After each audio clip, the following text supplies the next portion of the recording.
This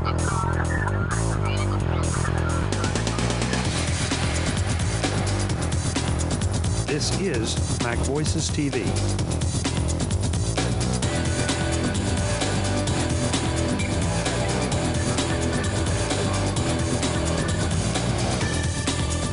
The Take Control ebook series are media sponsors of MacVoices TV.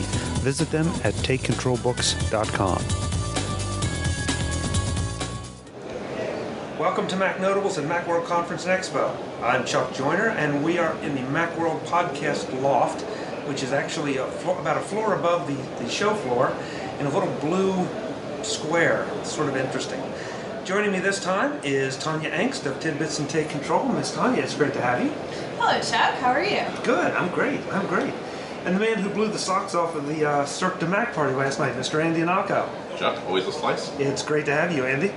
Andy, I understand you have some news to start us out with, so we'll just jump right in. Well, I just got the news, a phone call just seconds before we started taping.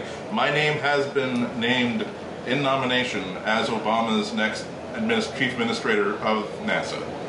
So, basically, as all government appointees are handled, it's going to be handled via a user vote on a website.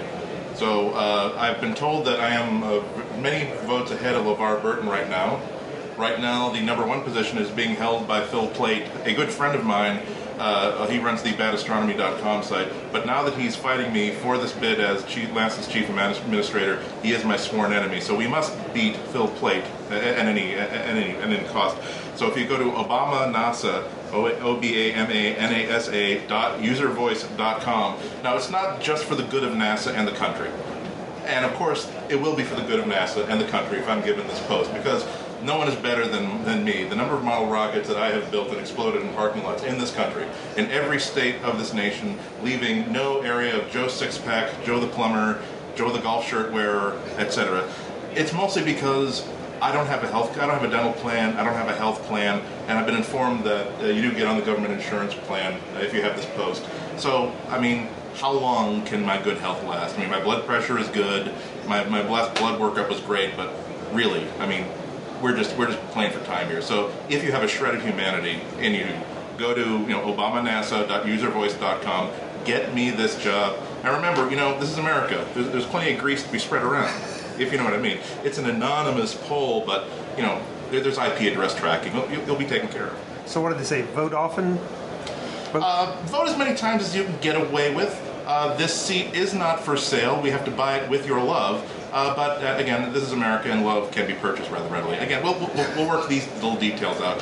Do you want to have a good friend who has access to the entire shuttle fleet? Because those things are going to be grounded soon. They're just going to be parked and not doing nothing.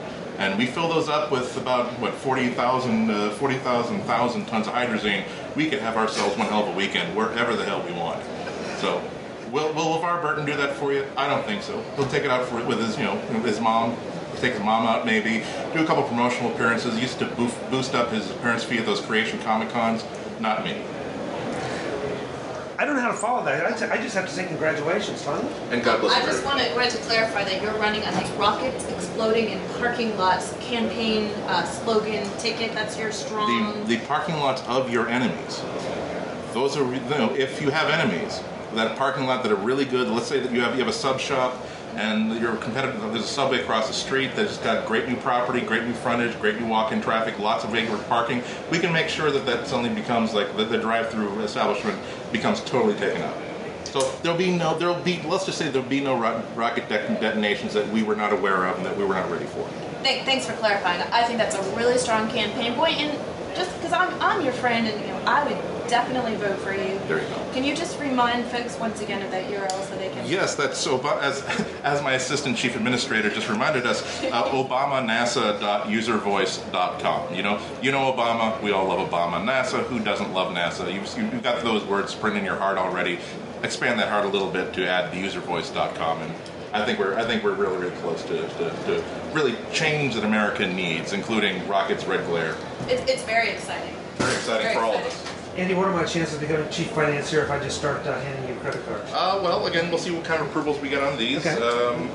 I don't know what you're doing with the Diners Club, but There's still a couple places to take it, but not at NASA. We'll see what we can do. We'll see. We'll get you a NASA logo ashtray, the old logo, not the '70s one, the original one. I'm applied for the black card, so I'll let you know how it goes. Well, I don't see how Macworld can top this. Yeah, I don't either. I think we should just wrap the show right there. I'm throwing you a bone with this exclusive. That this video is going to be on CNN in about 40 seconds. I'm sure that right now there's some kid like putting his flip video camera through a crack in the wall, and this is already 400,000 hits on YouTube. There's a groundswell of support. There's a groundswell of people who want the change, who want someone who really doesn't know much about astronautics or aeronautics and knows only enough about the sun to not stare at it for more than 30 seconds at a time before it gets so very painful. All those pesky intellectuals with all that stuff about how you have to go to Harvard to be a rocket scientist, you're really going to bring this down to the grass. You know, the sun shines on community colleges too. It's not like there's a special sun for people who have PhDs. Or is there one? Because I don't have a PhD. I don't have a PhD. Oh.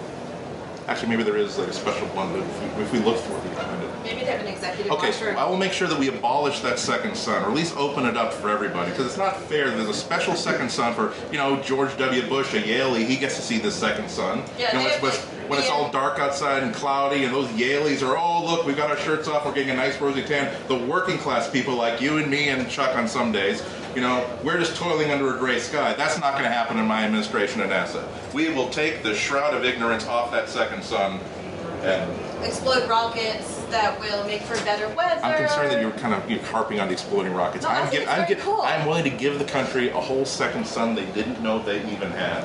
And it's you nattering naysayers. Now, fortunately...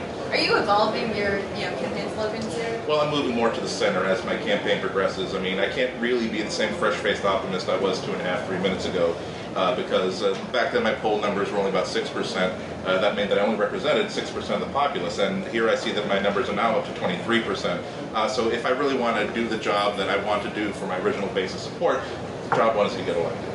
And so there'll be plenty of time to screw people over later. But again, as long as you're in my core. Yeah, I'm totally following core, sun, centered, E equals MC third, 3 for all of us. Why square it? Why square it? Maybe the reason why we're the economic mess we are is that we're settling for squaring MC when we could be cubing it. Yeah. Or maybe put 4, a 4 superscript there you go. in there. That's exactly the sort of dynamic ideas that I need in my cabinet. Yeah. That's why I was smart enough to bring these people on board. Chuck, not so much. But I want to know how I got to be the MacNotables whipping boy here constantly. I thought the last session we did with Adam and Jim Dalrymple was challenging. This one's targeted at me now. I don't know what happened. Not targeted at you. We're using you as a very useful straw man sort of figure. Because we need to make sure that there's an enemy in this campaign so that we all have something to fight against. And now we'll be very, I'm sure people will be very surprised when after I'm elected to find that you're getting a lot of good contracts. But it's because that not only do I pay you back for being that straw man, but also we get points for showing that we're bipartisan. We're reaching across the aisle, so to speak, to those of us who were attempting to hold us down on our necks with their iron boot heels of injustice. Being a capitalist, I have no problem playing any role as long as I'm compensated for it. So we're good. We're good. On a little different topic, at this little show we're at in our little blue bubble, Macworld Conference and Expo. What are your thoughts? And I'm just going to start it very generally because let's see what bubbles to the top of Andy's mind and Tonya's minds. Tonya? This is the center of the universe right now for people who love the Macintosh, and it's sort of the center of the universe in time and in place. And I think that basically since the early 2000s, the San Francisco show has gotten better and better and better, more depth, more breadth. And even though we had a lackluster keynote, the products on the show floor, the enthusiasm of the attendees, it just feels like this is a very special moment for all of us here at the show. It's really fun to go around and see everybody and see all the products. Tonya, the idea of a special moment, do you think that people are appreciating it more because of all the discussion about the changes that are coming? Or do you think, as you said, it's just been increasing and increasing, and as the Mac becomes more popular and more people kind of buy into what we've known for years, that's what's causing that effect? I don't know, there's a song that comes to mind, maybe Andy can help me with the lyrics, but it's something like, you don't know what it's got until it's gone. You don't know what you've got until it's gone. And, Macs are going to be great. Apple's going to make great products. This whole sort of world that we're in is going to continue. But as far as a huge number of people coming to Macworld, just the way it's always been for 2 decades now, this is it. There's no question that whatever Macworld Expo we have next time, it's not going to be like this. And so it's like going to a bar mitzvah or a wedding where things just get frozen in time a little bit because it's going to be good, but it's not going to be the same. Andy? It's sort of like a little bit like the last act of Fiddler on the Roof, where we realize that our poor little village of Ihnatko will never be the same again. We have licensing for that song, don't we? We'll get it. Don't worry. We'll dub over something public domain. You'll be singing Battle of the Republic by the time this hits air. But yeah, well, I mean, it's a case of ongoing evolution. If the organizers of this show are smart, this will be the last time the show will be exactly like this, because this is the last time that exactly like this included the presence of Apple.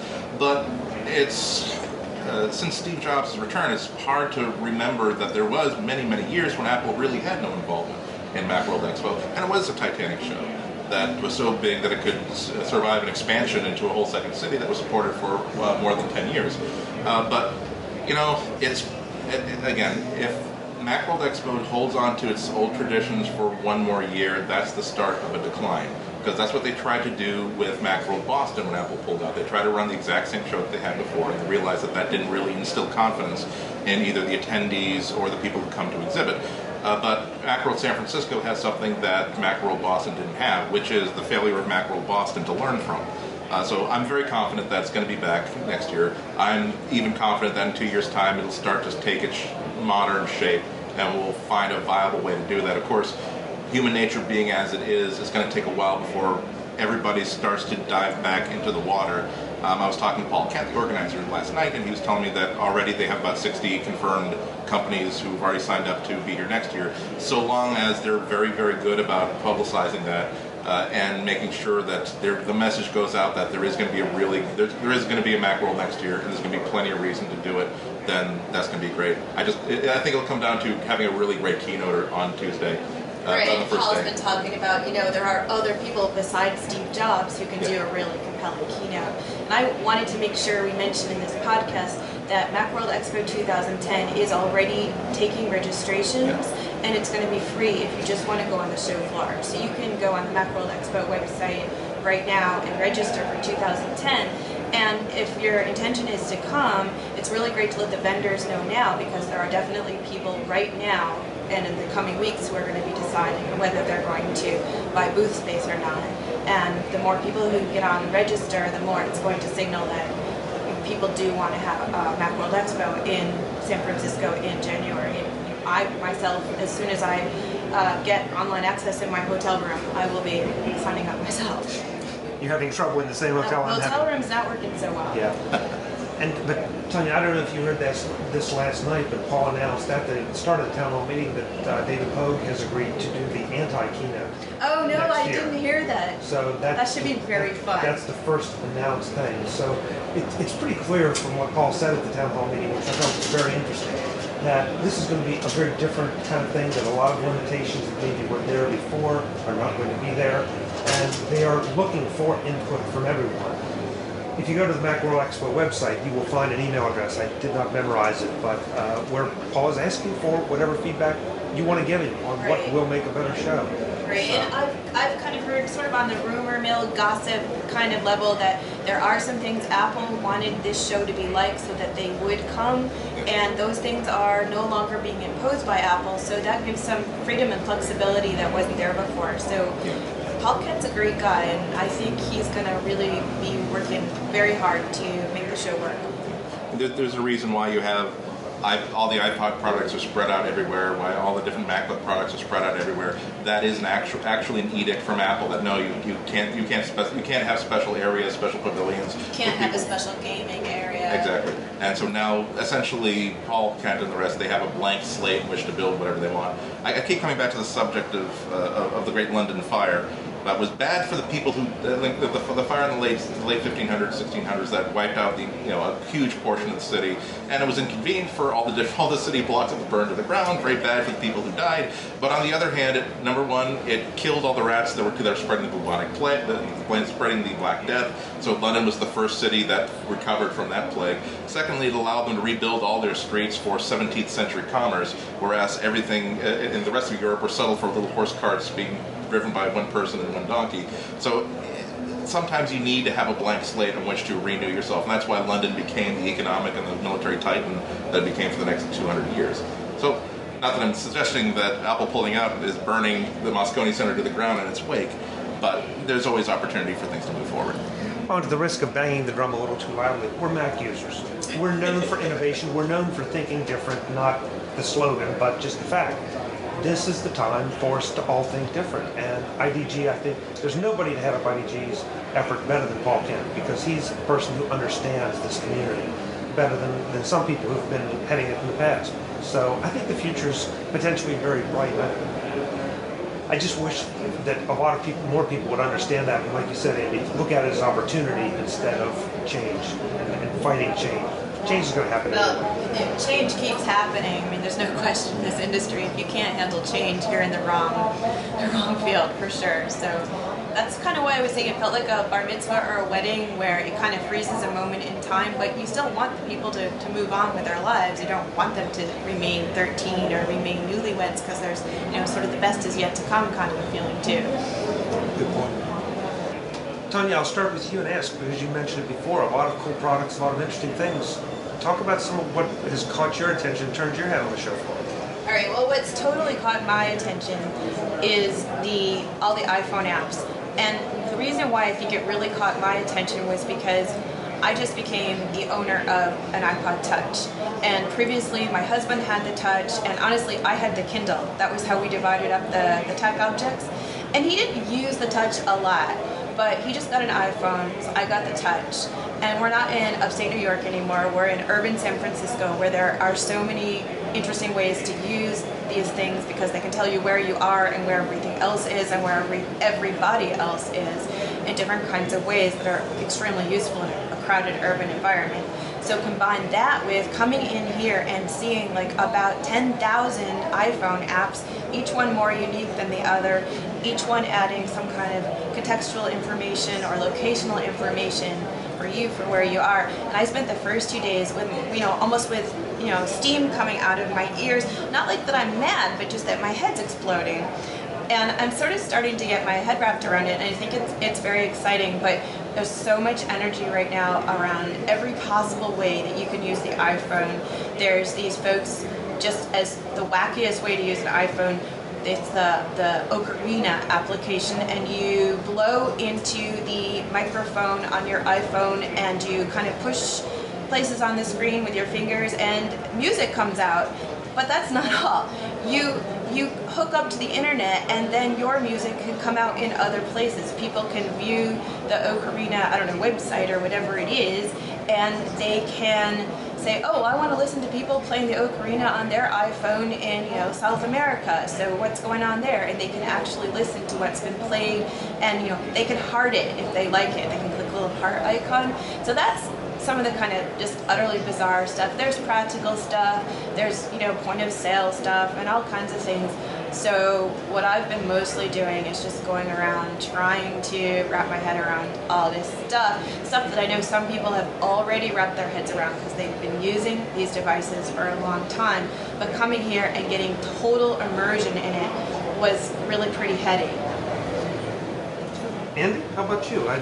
I know one place you've been because they told me you were there, but I'll let you just do freeform first. Oh.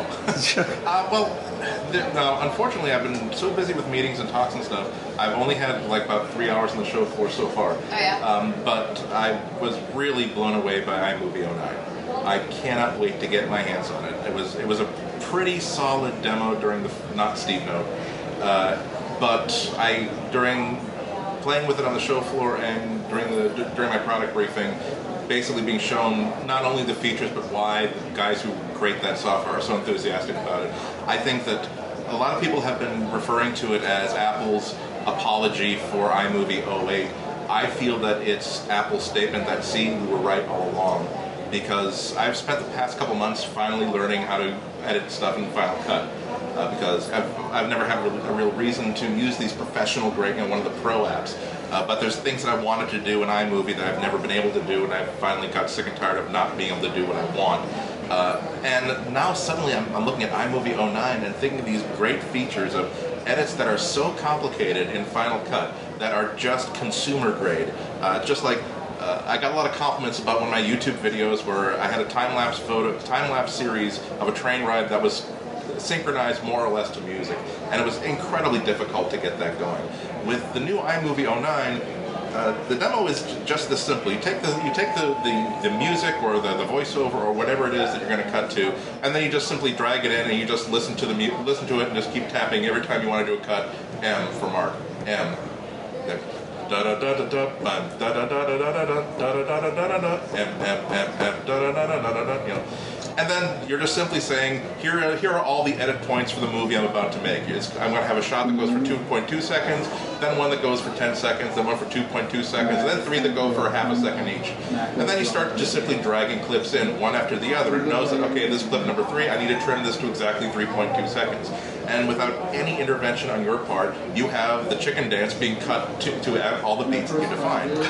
And it's what I refer to as movie BS technology, where we're all geeks. You all watch these movies where the super duper hacker was able to do this incredibly magical thing, and of course it's boring to show the process of building something. So of course they have this operating system you've never seen before that we'll just cue from camera 3 and we'll tell the computer always to sync lock on blah blah blah. It's rare that you see no, it's just as simple as tap tap tap tap tap, drag drag drag drag drag, click, you're done. And that's exactly how easy it is. People do like to see hardware. My favorite thing, I've actually been wearing it. IntelliScanner sent this to me. This arrived about the day before I was going to leave for San Francisco. This is the new IntelliScanner Mini. And it looks like a USB drive, but it is actually a barcode reader. So you just wear it on a lanyard around your neck, and as you're walking through a store, this is terrible. A trip like this is terrible for my budget because I seem to think that the fact that I'm 3,000 miles away from home in a city that I'm only at a couple times a year, that somehow budgets don't matter. That this would be my last chance to buy a copy of WALL-E on DVD, so I may as well just buy it right here, right now. So what I've just been doing is every time I've run into an impulse buy at a store, I just take the IntelliScanner and just bip the barcode. It'll just beep to say, yes, I've confirmed it. And so now that barcode is now inside the device. When I get home, or get back to my hotel room, attach it by USB, dock it in, and the IntelliScanner software now has a library of all these different products, all these different items that then I can either buy later or not buy. But when it comes time to organize your record collection, organize your comic book collection, everything, all that sort of stuff, I like the product that gets a lot of airplay is the software that, if you just take your iPhone and launch the camera application and sort of line up this with the barcode and hold it to a specific minimum distance, and that's kind of cool, but this is just simply, I don't care about waiting 10 seconds between each scan to process and load this into a laptop. I just want to be there in my living room going bip, bip, bip, bip, bip, bip, bip, bip, bip, bip. That's the difference between actually having an active archive system that keeps track of everything you own and making a good show for it for the first couple days and then sort of falling out of the habit. So if there's one device I've seen so far that I really dug, it's been this one. But there are lots of others out there. That's the IntelliScanner Mini? The IntelliScanner Mini. It's interesting that so many companies get really close to a good idea. They've been all along for several years now. They've produced this common hardware software package where it includes a barcode scanner and media and asset management software for home, business, office, that sort of stuff. And at first, you got this corded thing that was very conventional, like point of sale cash register thing that you had to be tethered into USB. And that's good if you're in a place where you can actually carry your MacBook with you or your iMac with you. And then they came out with a Bluetooth version that looked like a Star Trek Next Generation phaser, which is still better that now it's portable, it's battery operated, I don't have a computer with me, but I'm not going to simply carry this around with me in my pocket on the off chance that I want to scan a barcode. Now maybe you're not going to want to carry this around your neck wherever you go, but this is definitely something you can keep inside your jacket pocket, and then again when you're at Best Buy about to drop $70 for something before you come to your senses and realize that I can Amazon this for a lot less, or at least maybe I don't need to spend any money on this whatsoever. It'll be there and you can simply do tracking on it. Very cool. Very cool. Well, the place I was referring to that they said you've been there was Boynk's software. Looking at Boynk's TV. Yeah, I've been using Boynk's TV. They sent me a beta of it last year, so I've been using it for quite a while. I don't think I was at that booth so far today. It's an interesting piece of software. It's definitely there's a $3,000 box being made by the same company that made Video Toaster, that's known as a TV studio in a box.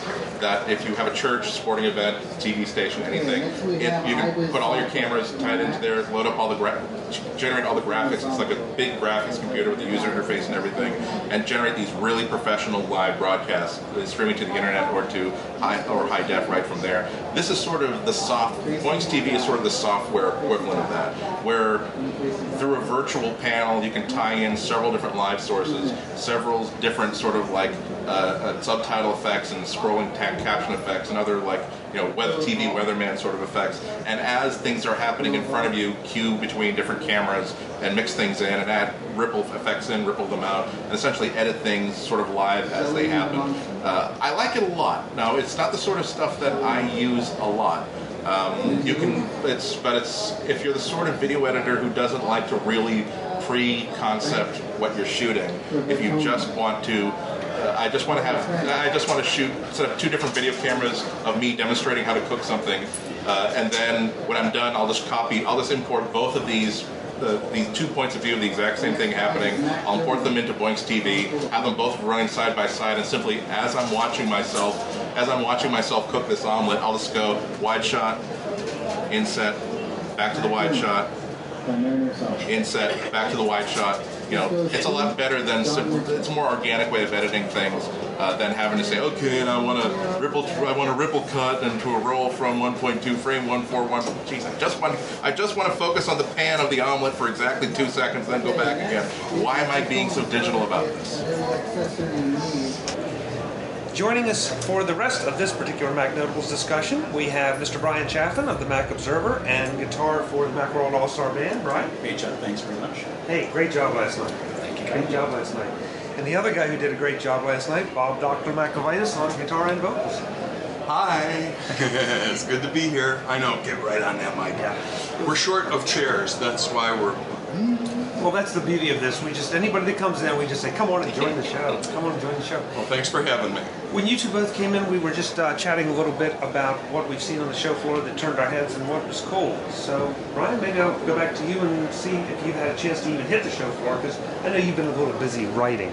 I have, actually. We've seen a lot of cool things. We did the Editor's Choice Awards 2 days ago now, and we just got out of the Dr. Bot booth, saw a bunch of other cool products. I think one of my favorites has been the Microvision handheld laser projector. So plug it into your iPhone and play a movie on the wall. It's cool. It's very cool. Oh, I haven't seen that. You got to see it to really get it, because I didn't get it until I saw it. Saw some fantastic switching software that one of the companies in Dr. Bot's booth has. I cannot remember what the name of the company is, so I'm not doing a very good job talking about it, but does a really good job of basically making it very easy for Windows people to learn how to use a Mac. We saw that this morning. Oh, okay. And We'll put it in the show notes. It'll be in the show notes, and there'll be a MacVoices TV show on it because we interviewed them. Yeah, but you're right. Some very cool ideas about interactive training for Windows users. Quite a bit different. Bob?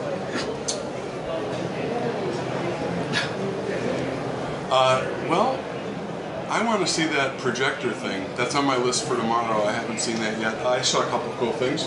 One was, I like the idea that there are things that you can get customized so that yours is the only one like it. I just think that's a cool idea. I don't want another red leather case. I would like to get something that's, completely one of a kind, unique. So I really like the stuff over at iFrogs. They have all these different earphones and headphones that you can design from scratch. You pick the color of the band across the top, the color of the ear cup, the color of the cable, the color of the little insert, and then they have designs. And by doing that, you really can build something that is totally yours and not the same as everybody else's. And I didn't know that this existed until we just went on a little tour of the Brenthaven booth, but a one-of-a-kind backpack. It's the only one like it in the world. You know, it's got G.I. Joe on the inside, and it's reversible. I can Velcro that off and flip it around if I don't want to look so flashy. I thought that's really cool, and they've got a bunch of different designs on their website. You get a close-up of that? That's awesome.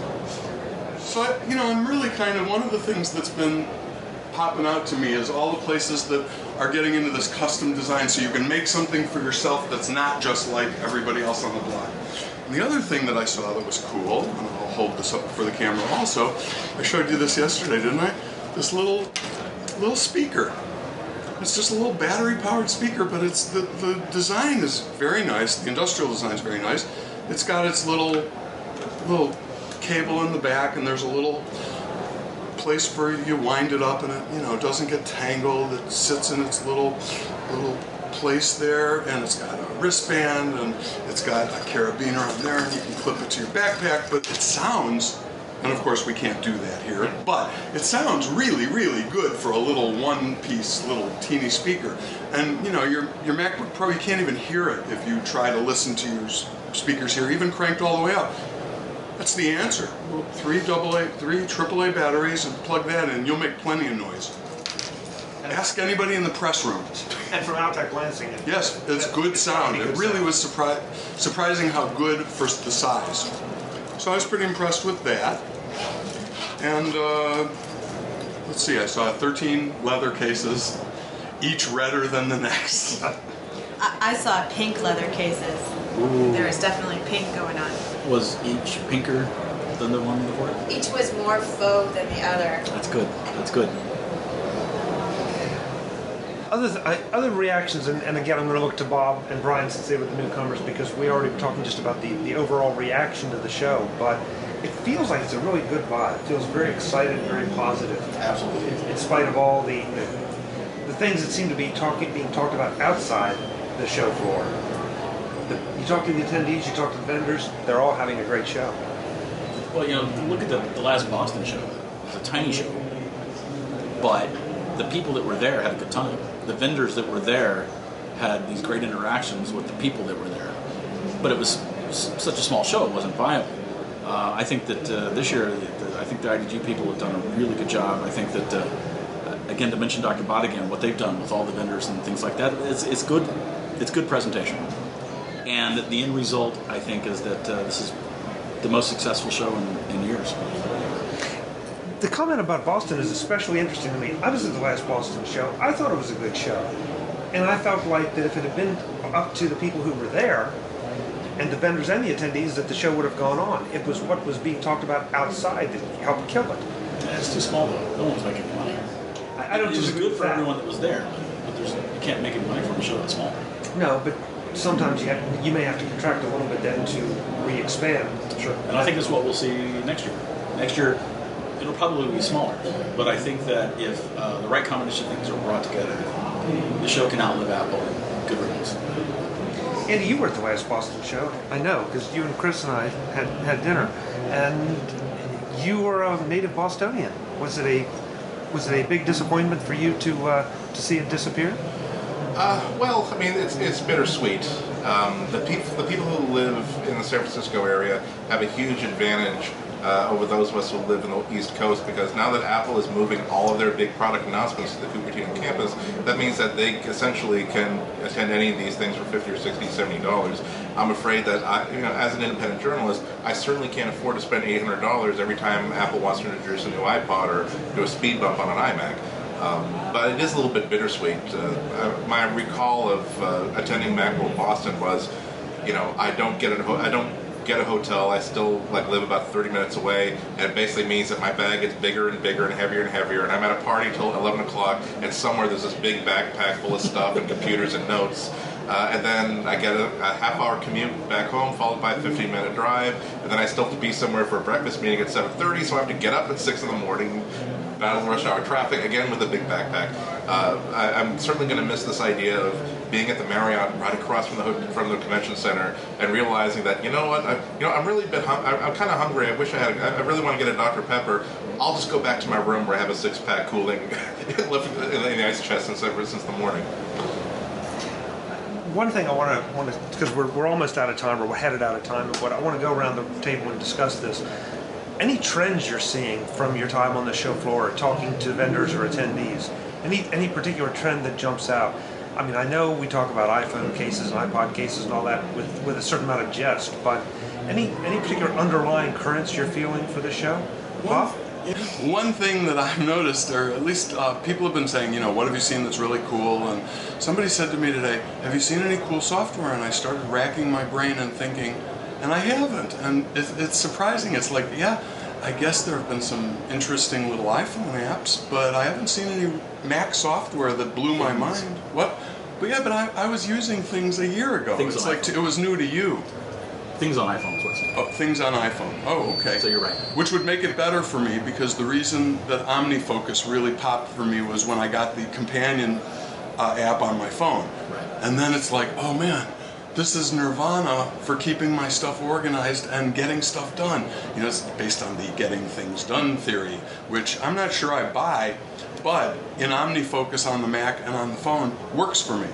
But walking around, I haven't seen any software like, an app I haven't seen before. I haven't seen any software that I walked by and went, oh man, that's so cool. Fluid Mask 3? Fluid Mask 3? Fluid Mask 3. Yeah. They're demoing it, and it's pretty impressive. Okay. But I'm glad you said that. It's just a new version. Oh. It's just a new version, but it's really impressive. Okay. But is it impressive because it's the new version, or is it impressive because it's Fluid Mask 3? What it does is impressive. Okay. What's it do?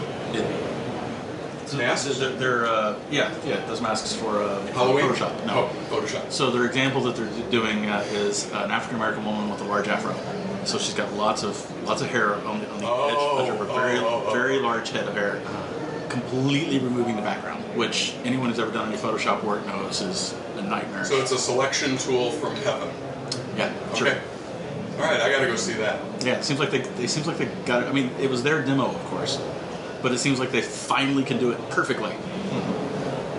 Well, fur and hair are very tough to mask or select. Yes. Okay. That's just a Photoshop plugin. What I'm saying is, a lot of times in the past, we'd come to Macworld and see a piece of software that just was something different, never seen before, all of a sudden, or a new entry in a product category, like, oh my gosh, another word processor that's really cool. Andy's got a lot more experience than I do at these shows. Kind of like your perspective on exactly what he's talking about. Yeah. Have you seen? Because I have all day tomorrow with no appointments. Tomorrow's my day to catch up on what everybody else says I have to go see. So Yeah. On all large shows like these, you really have to, especially as a journalist, you have to decide what show you want to cover, what show you want to discover for yourself. And at CES, it's even worse. That's why I usually choose Macworld over CES. It's impossible to get any sense of the scope of the show. Even with Macworld, though, you have to decide, I can focus on iPhone, which means that every really cool accessory I will be aware of. Every great piece of software I will be aware of. I will be led into little secret rooms and shown something that they're working on right now, or even being brought in on discussions of software that they want to write, but they don't know how they want to go about it yet. If you try to be an ecumenicalist, if you try to cover the entire thing, you will find most of the top level things. One of the things, the stuff that's getting the greatest heat, the greatest noise, but a lot of the nooks and crannies are going to go unexplored. I mean, if it were not for the fact that you have access to the web and you can read what other people were seeing, what other people were encountering, that's why it's every single year I intentionally set things up so that on Friday I have no appointments, I have no speaking engagements, with the idea that, oh great, so I'll be able to, I don't know, maybe rent a car and go up to Marin, or maybe I'll be able to, go to the beach or something like that. But it's always, I'm at a podcast and realize, oh, you mean that there's that laser projector that I sort of heard about 3 months ago for the iPhone is actually shipping, and I was unaware that it was being shown anywhere on the show floor. Okay, I guess I'm coming to the show tomorrow to find that. Oh, you mean that there's another iPhone? Oh, dang, okay, I guess wow, you mean there's a tiny little laser scanner that's the size of this? Oh, dang it, I had the day off. But it turns out there was 83% of the show that was totally underneath my radar the entire week. Yeah, I just planned for my Friday to be that, Yeah. I know that's coming. So tonight, I'm going to send everybody I know email and say, what do I not miss tomorrow? And with any luck at all, something really cool I overlooked will pop out tomorrow. So I have nothing planned. And I think that Friday with nothing planned is a really good plan. After all these years of doing this, you kind of get in, okay, well, I'm going to leave some time this. So I made a macro that said, "Dear PR person, I'm really sorry, but my dance card is completely full this year. Please send me information after the show." And so saw some people on our little Dr. Bot tour who got that. And they said, "Oh, I thought your dance card was full." Yeah. I said, "Yes, it was. But I'm here anyway." Well, that does kind of illustrate some of the problems that this show is facing, and all trade shows are facing. The reason why I can sort of make that trade-off between CES and Macworld is that it's very easy for me to get all these press releases for weeks and months in advance and read all the coverage of CES and just quietly send off a few emails saying, "Hey, I just saw coverage of this product. Can you send me a press release, or can we do a briefing on the phone next week?" Or even, "Gee, I'm going to be on TV Monday morning talking about this." There are at least two things from CES that just on Wednesday I said, "Gee, I'm going to be on TV on Monday morning talking about CES stuff. Can you send me one?" and have it ready for me by Saturday. And there are at least 2 or 3 things that I'm going to be picking up at the FedEx depot that I'll have my own little private CES there in the car in the driveway later on. I'm not sure I want to go too far with that. Tonya, the idea of cool software. Have you seen any cool software that really got your attention? I'm with Bob on this one, and I was really reflecting on this last night, that there's very little software that's not just an update of something we already know about. Some of the updates have interesting new features, but it's not a big show for software on your Mac. I think it's much more a show about what you can get out of your Mac and how you can put it in your Mac, and all the accessories and peripherals that you can use to enhance what you're doing on the Mac. And I also wanted to say that one of my journalist strategies is a camera. I'm not taking any paper at this show. I'm taking pictures of absolutely everything. Someone wants to give me a business card, that's what the little flower mode on my camera is for. And as a result, if I go by a booth and I think, wow, that looks really interesting, I kind of think I know what it does, but I'm not going to really have time to get into it for the coverage I'm doing in the next week anyway, I'm literally taking a picture of something about the booth that will allow me to remember what it is, and you look it up on the web or something like that later. And it's pretty cool. I will now just go through my iPhoto album over the coming year. So that's my personal Tonya Engst camera strategy. I've used that trick for a while because it puts all the things in sequence. You remember, I walked from here to here and I saw this. Although there is another new product that just came to mind that I've been using all week long. This company called Smart will sell you this very nice. You've seen these little portable document sheet-fed scanners that have been around for a while. Yeah. So they have a very slick one that's not 1983 technology. Very nice, almost like an iPod-like scanner. But it also matches it with really good document management and OCR software. So when I get back to my hotel room at the end of the day, I empty out my pockets of all business cards. I say, "Oh, business card here, just feed it. Oh, very few companies are giving out real press releases, but whatever I pick up that's paper, feed it. It's scanned, it's OCR'd, so I have building a day-by-day database library of everything that I saw, everything that I touched, everything that I worked on, and it's all Spotlight searchable. And then really I think they need to produce like the ultimate version of this. Take the same exact case, the same slick case, be able to click onto the back of it, only the second device is actually a shredder. So it scans and shreds in one pass. I will add to my recommendation. I don't know the name of the product because I'm only told that it exists, but I'm told that I'm going to be able to OCR my photos. Makes sense. So I'll report back on a future podcast on what that's called, or we'll get it in the show notes. Well, that sounds like something like Evernote is doing now, except that you have to upload it to the web. I'm told that I will be able to accomplish this. Wow. That's all I know. Cool. So I have a prediction for the success of future Macworlds. A prediction from Mr. Chaffin. Go for Yes. That finding a way to make it feasible, economical, maybe even profitable for iPhone app developers to display, to show here at the show, is going to be a key aspect of them being able to make the show viable going forward. So you think iPhone apps will be a key aspect to the show I think going so. forward? Yeah, they're not that well represented here. There's tens at the most out of thousands that are out there, and those people need to get in front of. You can't just put up an app on the App Store and make a fortune unless. Other than that, you got to somehow be able to get that message out to people, and I think that if IDG can figure out a way for this show to be a good.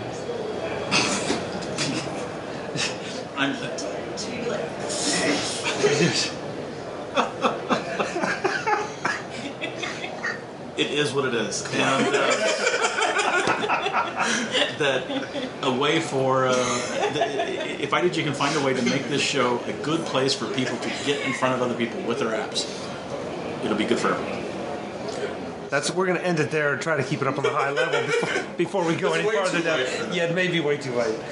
Guys, thank you very much for taking time. I know it's a busy show, but it's always fun to get group together, and especially any version of MacNotables in person is always a blast. So, Bob, Dr. Mac LeVitus, Tonya Engst, and Ihnatko, Bryan Chaffin. I'm Chuck Joyner. This is MacNotables, the Mac experts you want to hear from. Thanks for watching, and thanks for listening. The Take Control ebook series are media sponsors of MacVoices TV. Visit them at takecontrolbooks.com.